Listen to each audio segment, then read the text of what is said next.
the Seattle Seahawks are not here because Inconsistency and injuries. A lot of injuries, key injuries down the stretch. They lose Tyler Lockett, they lose Earl Thomas.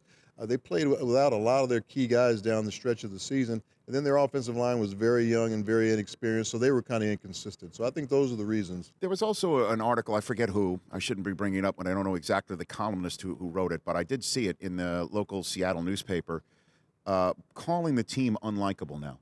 That it seems that, with Richard Sherman going at a local reporter and Michael Bennett having an expletive-laden conversation after the playoff loss, would you say that the 12s are down on the Seahawks?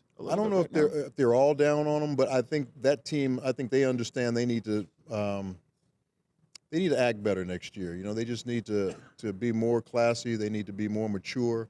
I know this is a very emotional team, and Pete lets this team be emotional, lets them show their emotions and their feelings, but I think they took it a little bit too far in a couple of certain instances this year.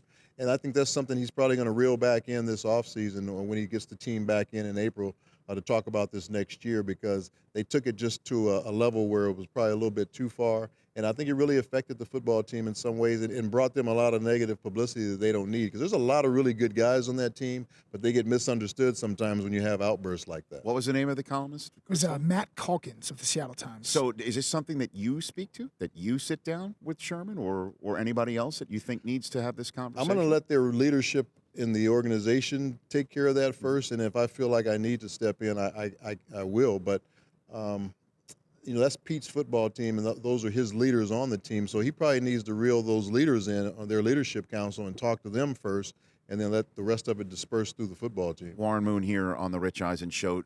So who do you counsel? Who do you pick up the phone and talk to and just say, hey, I'll give 2 cents, or just you give your phone number out to say, hey, call me if you want 2 cents from Warren Moon? There's a lot of guys around the league, but I talk to Russell all the time. He's a guy that I got to know as a rookie when he came to Seattle, and we talk all the time. There's a chance we might even train some together this offseason if our schedules work out. But there's a lot of young quarterbacks, Tyrod Taylor. I keep in touch with a lot of guys, E.J. Manuel.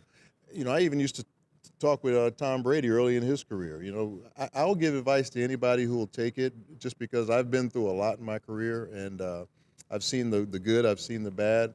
And if I can do anything to make the transition easier for any of these young guys coming into the league, I'm willing to do it, because I know how tough it is to play that position. The Rich Eisen Show, weekdays at noon Eastern on Audience.